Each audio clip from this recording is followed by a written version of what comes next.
All right, so you all have come out to the Study Abroad info session for our Classics and Arts programs in Athens, Greece, and Rome, Italy. These are just phenomenal programs. I'm so proud to have them among our suite of programs at Holy Cross.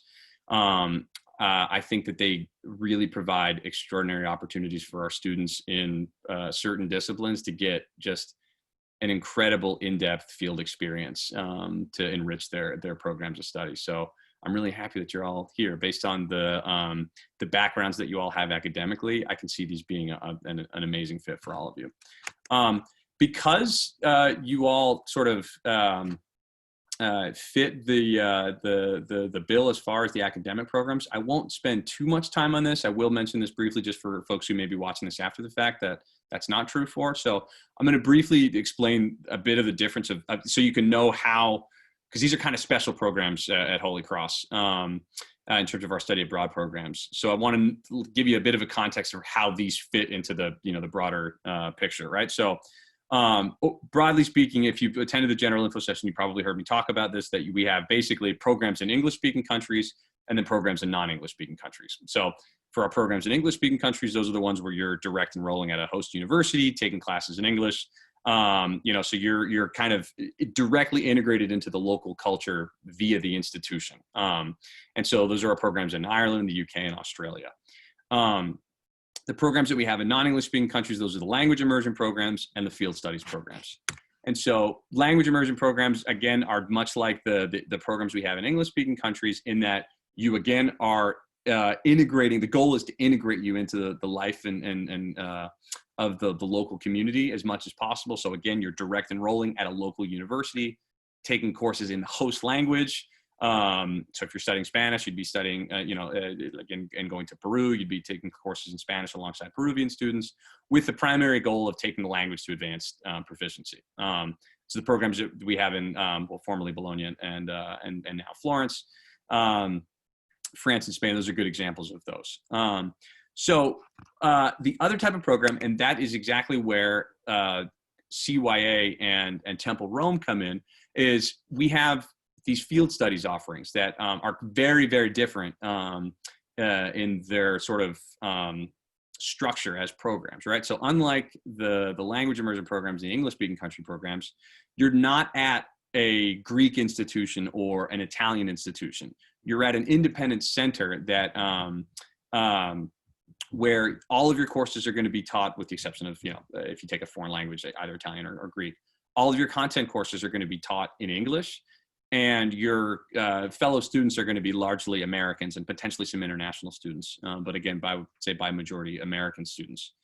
And so here, obviously, the goals are different, right? So the goal is less to have you, develop the local language to proficiency. We hope that that's a part of your experience, but the main goal is to give you an opportunity to get this sort of really, really rich, in-depth field experience for the purpose of enhancing your knowledge in your disciplines, right? Your programs of study. And so, again, I think the classic examples of these are like the environmental studies programs that we have, where folks typically in the sciences are able to get a chance to, to go and get these really in-depth, biology, field research experiences, hands-on out in the field, Peruvian highlands, the Amazon basin, et cetera, where again, be great if they spoke some Spanish to be able to sort of enrich their interactions during their research, but that's not their goal. So we relax that requirement of the foreign language proficiency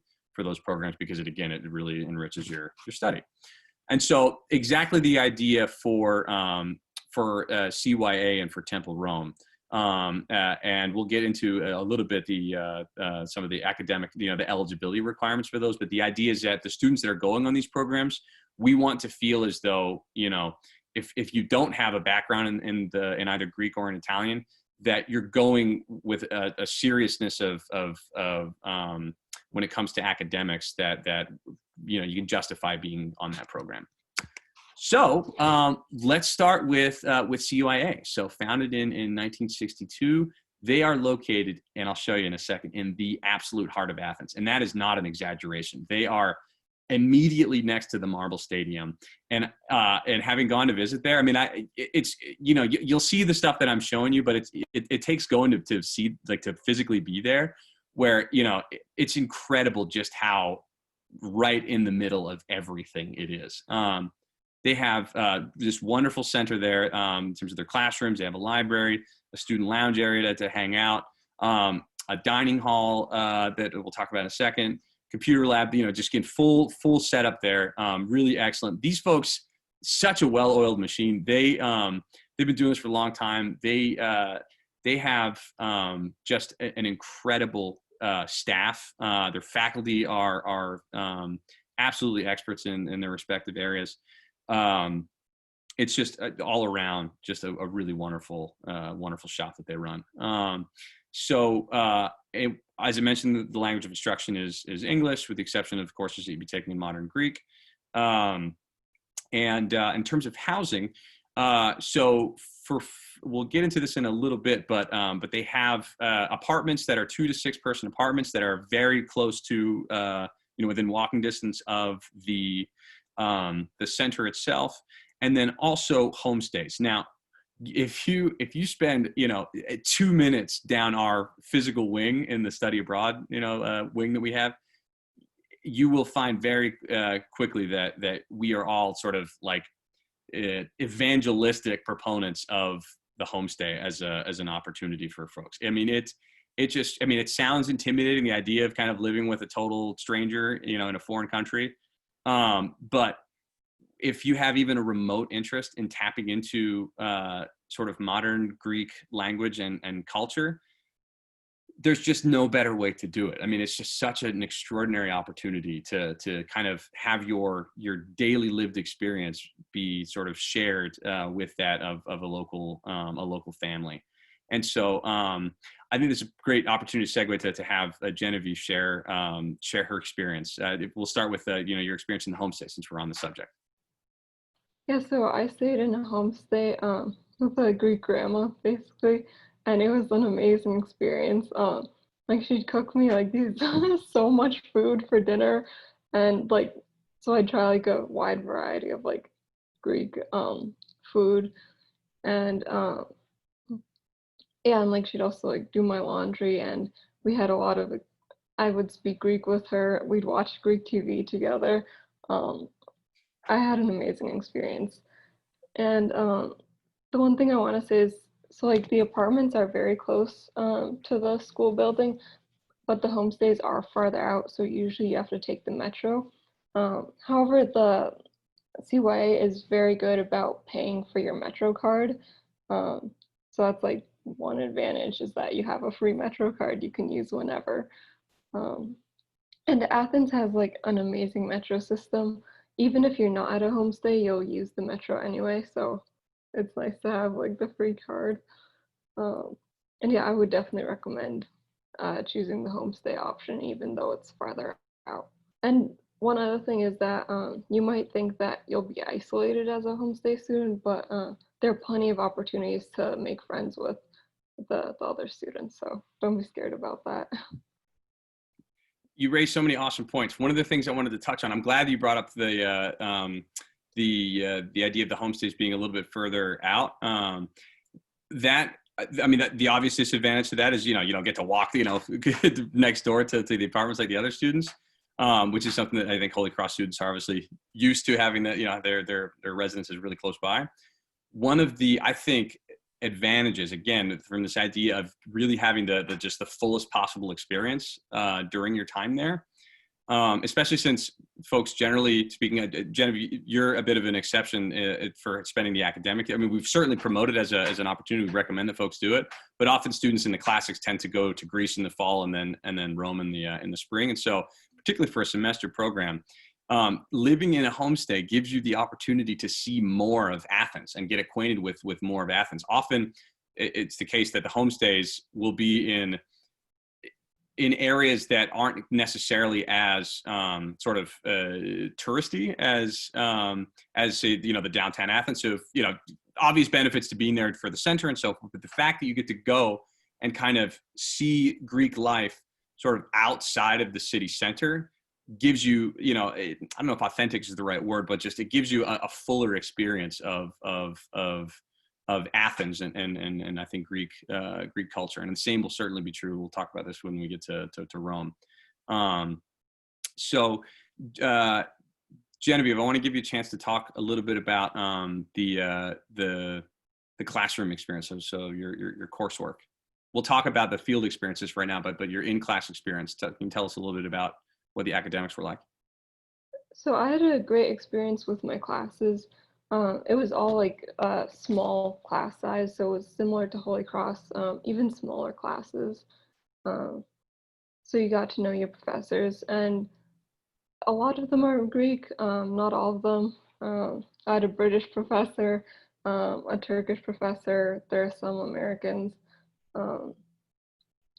And as for the workload, it's comparable to we have at Holy Cross, probably a little lighter because they do want you to explore Athens and Greece as part of your learning experience. And all the professors, like, they fully take advantage of our location. So like every single class will have like at least one field trip to a site. And this is veering into the field experience, but yeah, absolutely.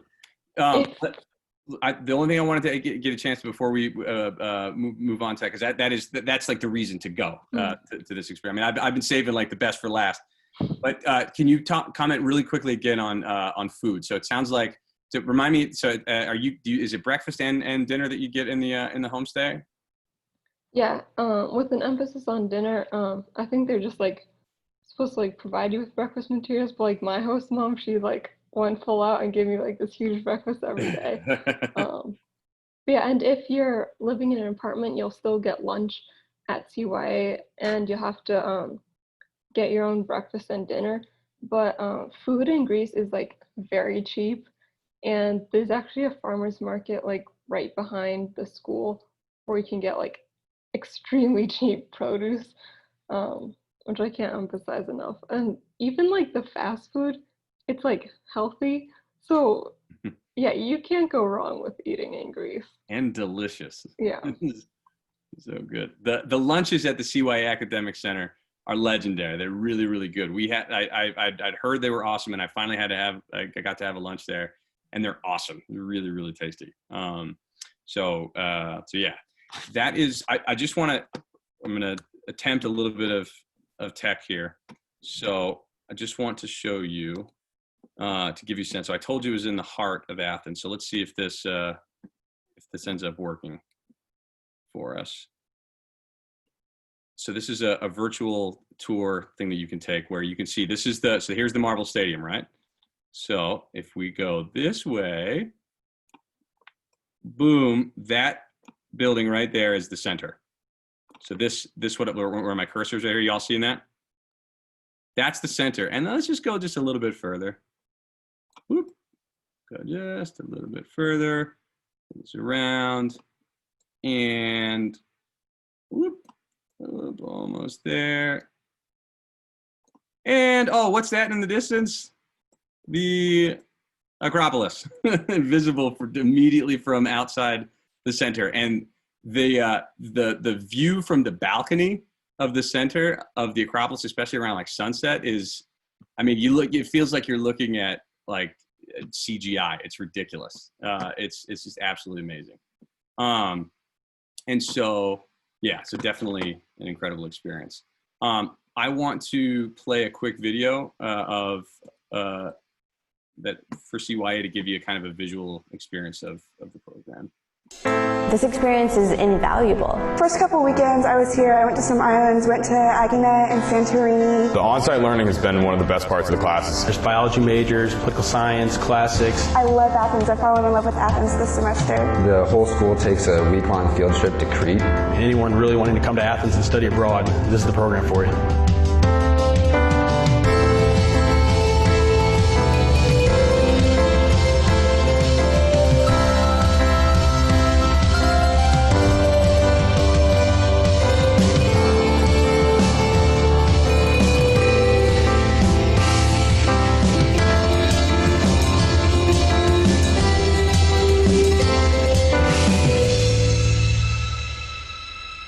I love Athens. It's really different from the small town where I usually go to college, so it's been fun to be able to experience a little more of city life. It's a great place to be studying abroad. It's a little bit of West, it's a little bit of East. Greece is even so different from all the other Western European countries that it's for everyone. Greeks are very hospitable, and in that sense, actually, it's preserved from ancient times. The idea of welcoming guests and offering them what you have. I think everyone's been struck by that.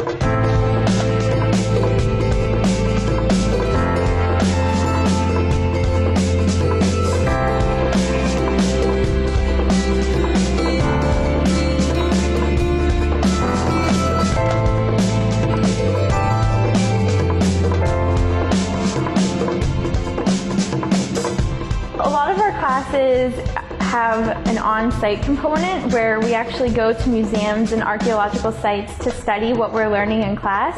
And this gives the students a unique opportunity to actually go and experience what we're learning. On Thursday, I've got a class at the Acropolis, and we're going to get a huge lecture about the Parthenon, sitting on the steps of the Parthenon.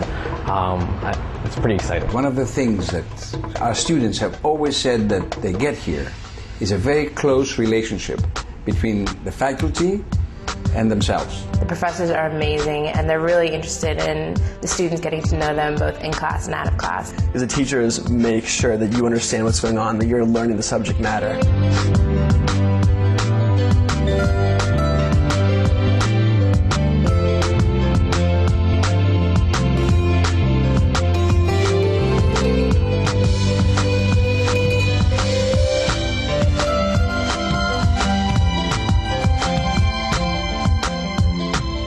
Definitely the most exciting part of college here in Athens is the field trips. We've spent a week in Crete. We've gone all along the coasts of Greece. I'm here on a really tight budget, but this school really provides the ability for you to travel even if you don't have the ability yourself.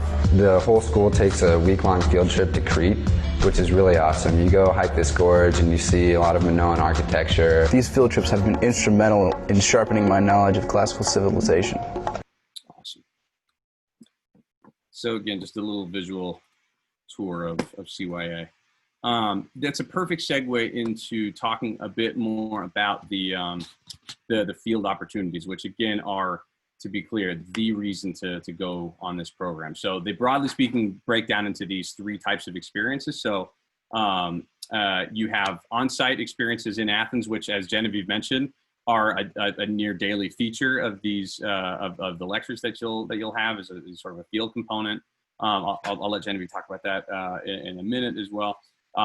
Faculty-led trips in Greece, there are 3 that are sort of built-in standard per semester that are part of the curriculum through to other parts in Greece.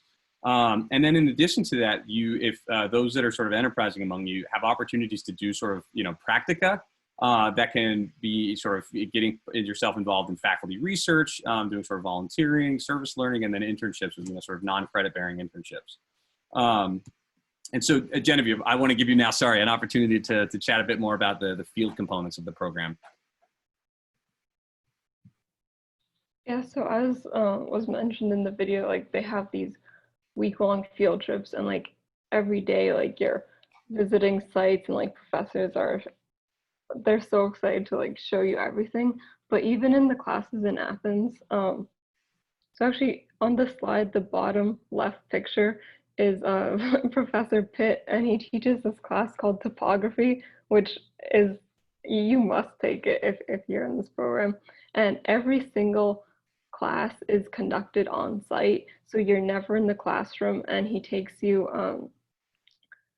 to all these different sites, and he'll get special access to take his students like inside the Parthenon and inside all these sites that are somewhat restricted. And it's extraordinary how much he teaches you, and it's just, yeah, don't let go of this experience. It was one of my favorite classes there. And all the professors take their students to learn on sites.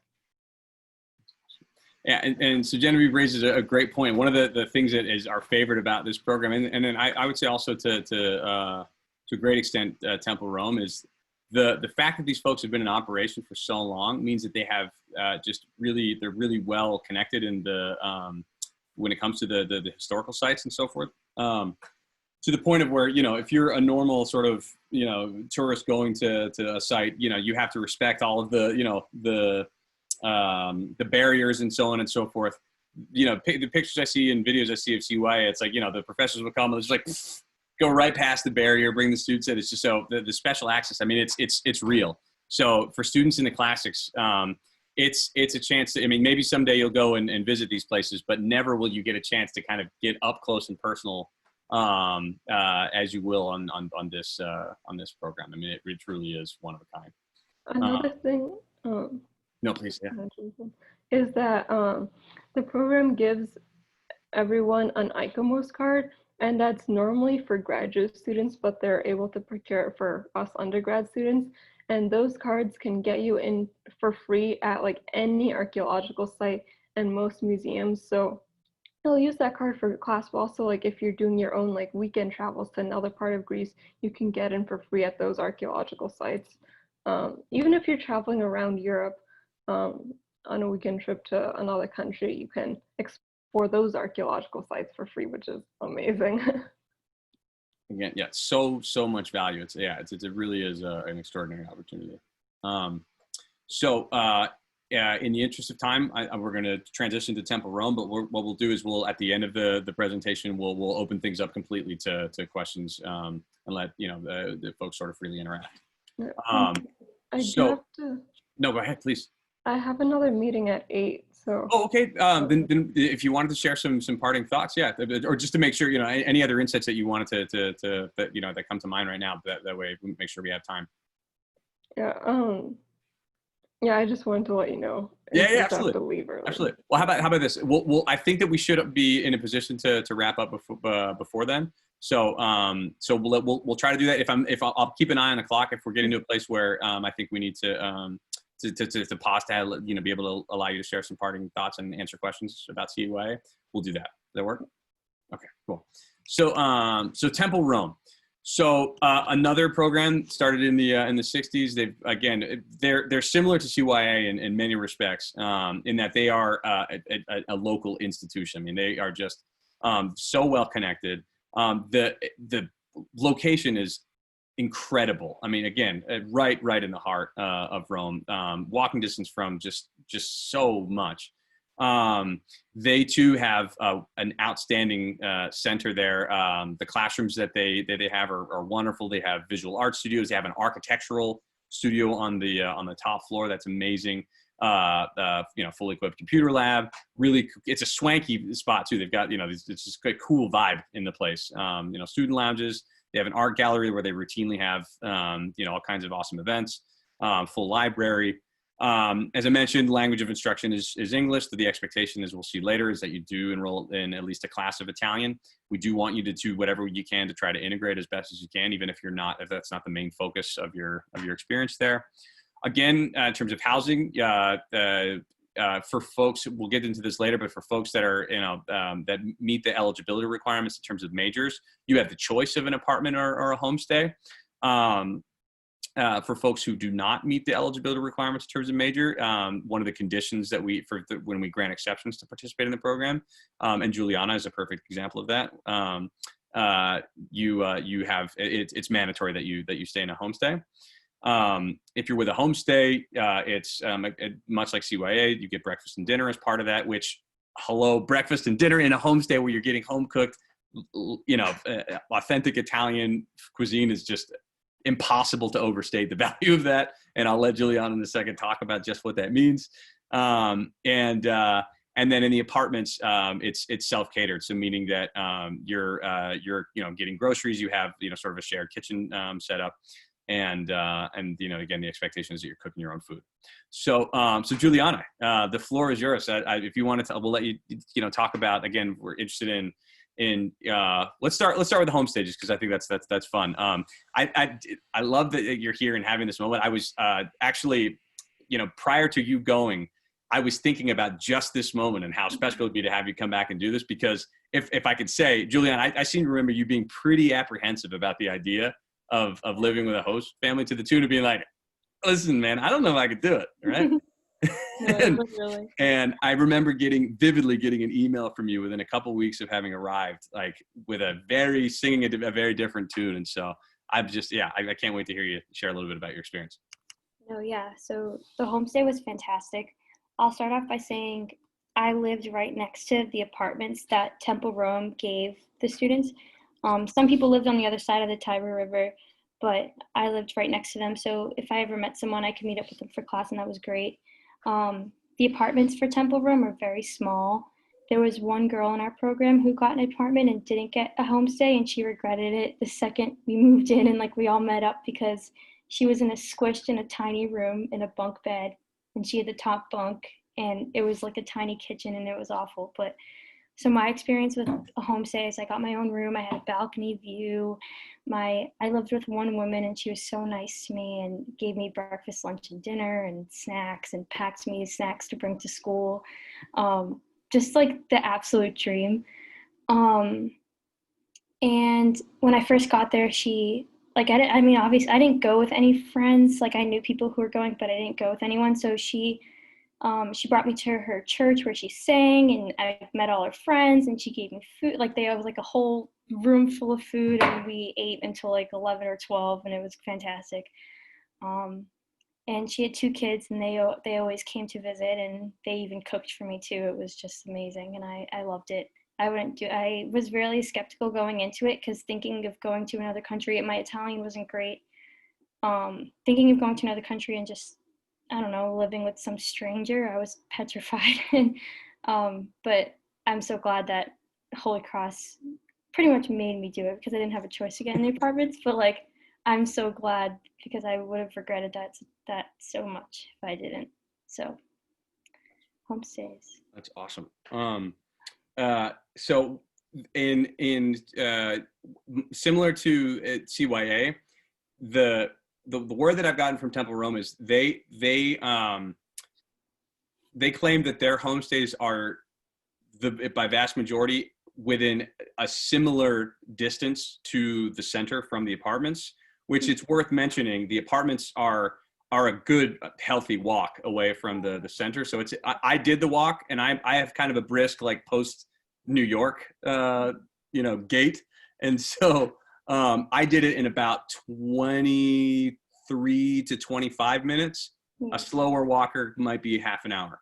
And so Juliana, would you say that was around your pretty much experience of it? So it's definitely, it's not, figgy, right? So it takes a little bit of adjustment, but by European standards in a major city like Rome, you are very close by. It's very typical for folks that live, just like ordinary people living in major cities in Europe to have like an hour commute or more. And so half an hour walk is luxurious by local standards. Let's see. What else about, sort of homestay, the local sort of like the area, the city before, and then we'll talk academics.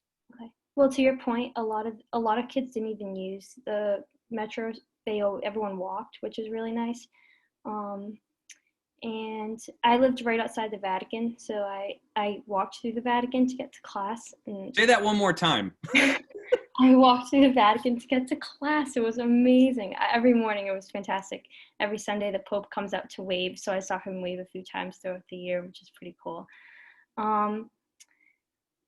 So I mean, Genevieve mentioned isolation, and a part of, you can feel isolated in a homestay. There's no doubt. It's like commuting to school, but a lot of the homestay kids, you have meetings throughout the year at Temple University, and you're always connected. So you'll meet up with your homestay friends, and you meet people in class. So it's not the end of the world. You're not isolated. And what else should I mention? I don't know. Yeah. I'm interested. So first of all, I adore that. When I look on a map with folks, when they come into, or formerly when they would come into the office, and we look at the map of where like the apartments are, and it sounds like the homestay was very close by. Yeah. when I say that the Vatican is a literal, like you could throw a stone and hurt somebody at the Vatican. Like it's crazy how close it is. And so that's so awesome to hear that you would walk through there to get to school. And I loved walking. A lot of people didn't take the metro. I ended up taking it later on because my back started to hurt with all my carrying stuff back and forth. But it's great. There was a market nearby if you did live in the apartments, and a lot of people just got pasta and tomato sauce, and they were always like, "What are you eating for dinner tonight?" And I'm like, "Well, my host mom's making me some pasta dish. That's a surprise when I get back." But if you did live in the apartments, there's a few supermarkets, and generally most people will understand your English if you're speaking. So a lot of people didn't know where stuff was at first, and you were able to find it. But I do just recommend living in the homestay, and you don't even have that scenario. So very, very cool. So let's talk Temple Rome. So tell us a bit about your classes. My classes were pretty small, not too many people. Not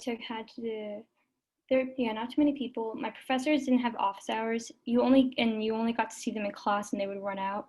So usually you'd catch them around campus, or you email them to set up some sort of meeting with them.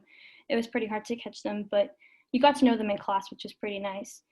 And I took a class that one of my classes met during the day at school, but another one you were just out in Rome and learning about Rome, just walking around and taking notes, and that was pretty awesome. A lot of my classes did that. We had a card, a Michelangelo card that would get you into different museums, and you could use it on your free time, mostly during class, and that was pretty great too.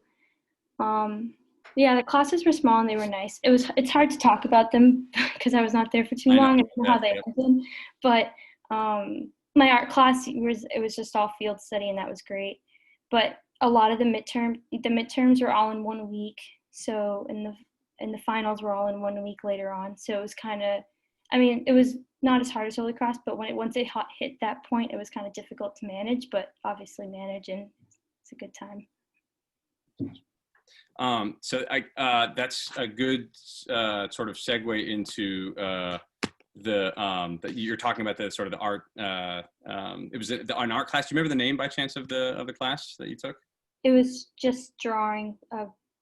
It was just like a 101 drawing class. Okay, that's awesome. I'm so glad you took that. That's really great. Perfect place to do it. And they've got wonderful facilities for that too. Let's see. We have Noelle and Brooke were both arts. Are Noelle and Brooke still here? So they have just really excellent art facilities there. I mean, it's an awesome destination for visual artists. Really, really great.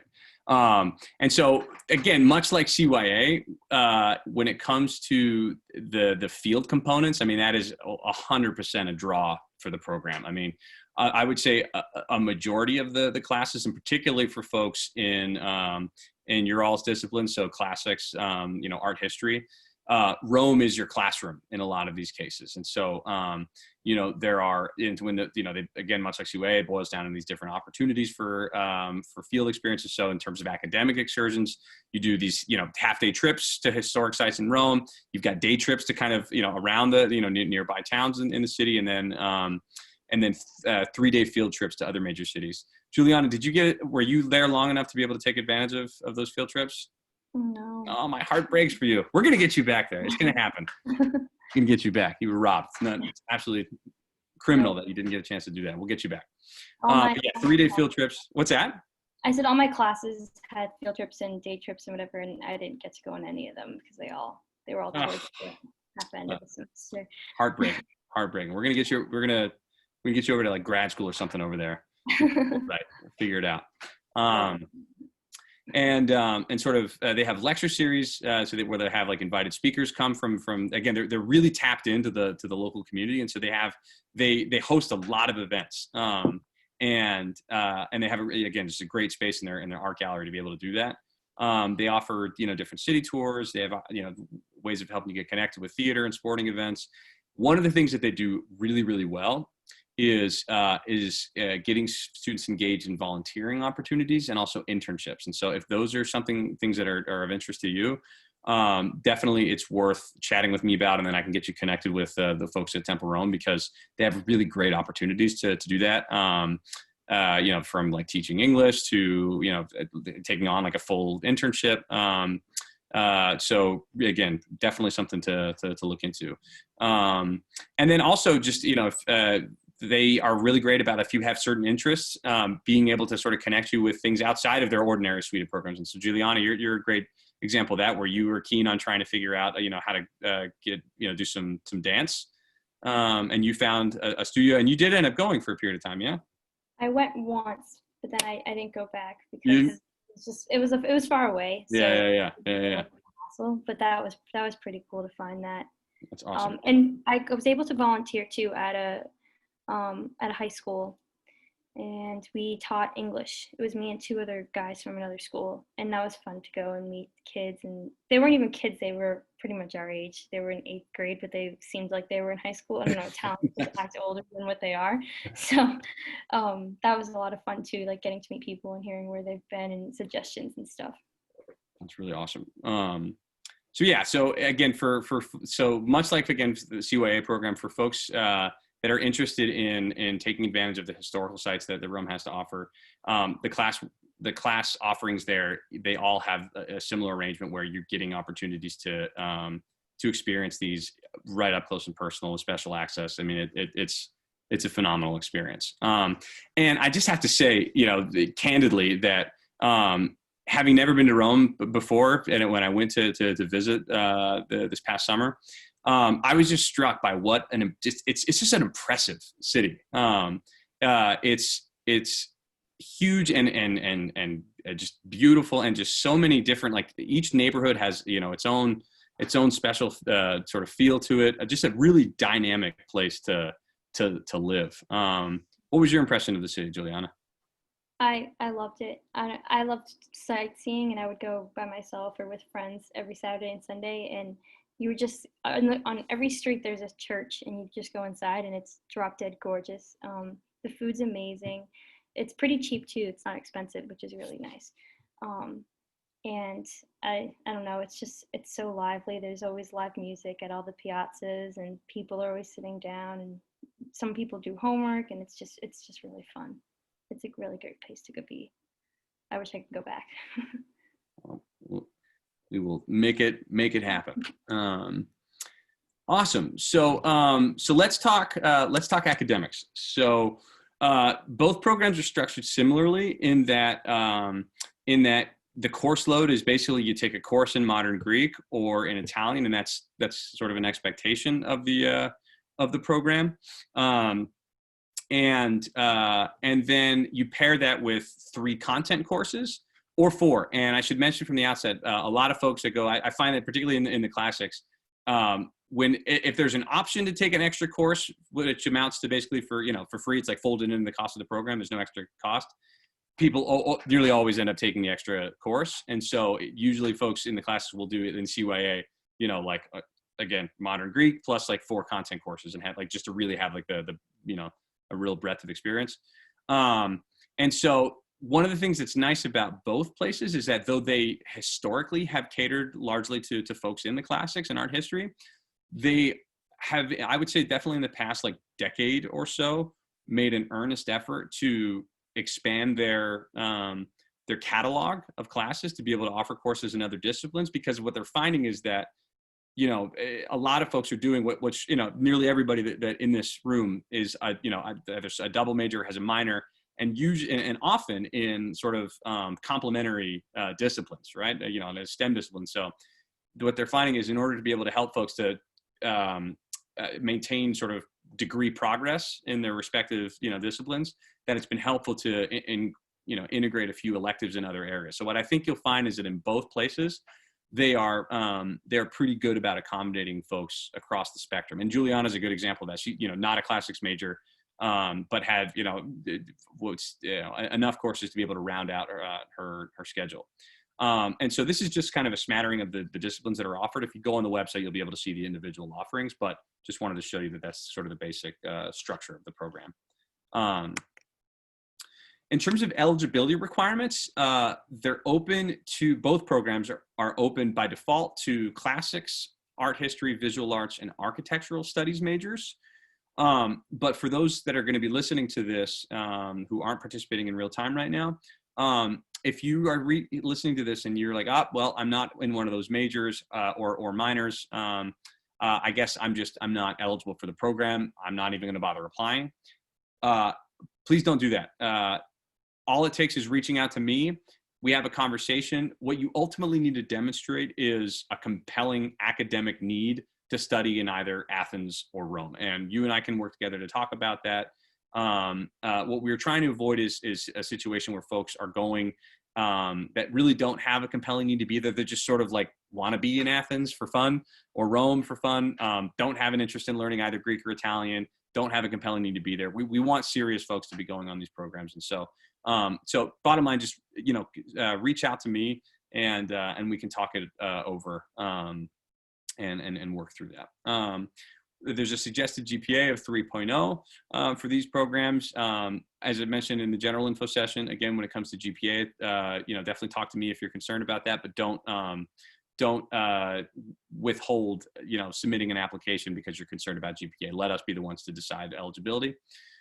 You cannot have a course deficiency at the time that you are going abroad. So if you've got a W on your transcript, you have to make that up before going abroad, either through a fifth course or through a summer course, something along those lines. And prior to, again, the term that you go abroad, you have to make sure that you've declared a major. And that's it as far as the basic eligibility requirements. In terms of the application itself, it's really straightforward. It's at sa.holycross.edu. That's your one-stop shop for all things Holy Cross Study Abroad, is that site, sa.holycross.edu.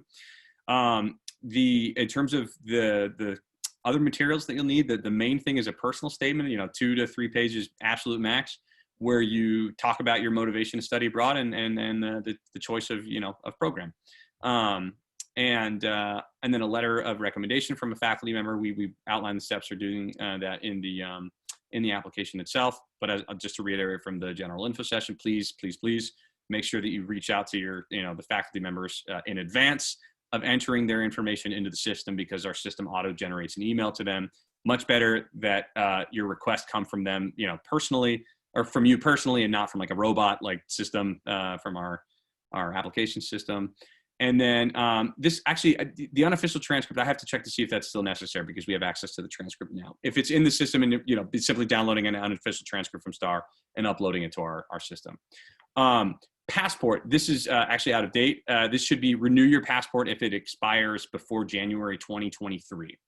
So definitely make a note of that. Renew yours if it expires before January 2023. It has to be, it's ultimately valid 6 months beyond the last date that you're going to be in country there. So for most, just to be on the safe side, working backwards from spring 2022, January 2023 is an ideal date to target. So finances, there is no additional fee to study abroad. So there's no like study abroad application fee. The application itself isn't binding. So you can submit the application, and then if you later decide not to study abroad, you can, withdraw without, penalty.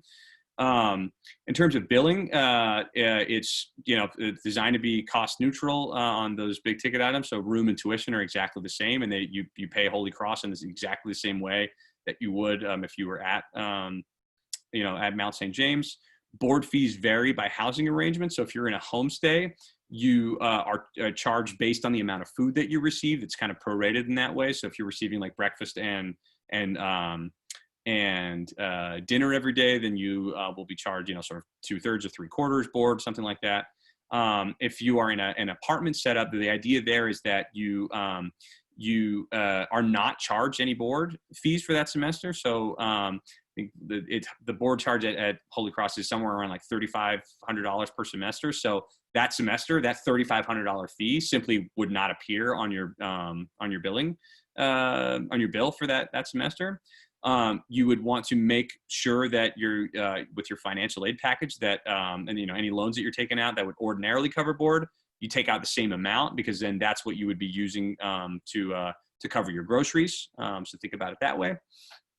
One of the things that's nice is there's an activity budget where if you're interested in getting involved in sort of like a club or an athletic or a cultural club, an arts club or something like that has like a membership fee, startup fees of some kind, we will reimburse you up to $175 for the semester, $200 for the academic year. So definitely take advantage of that. We want you to get as integrated as possible.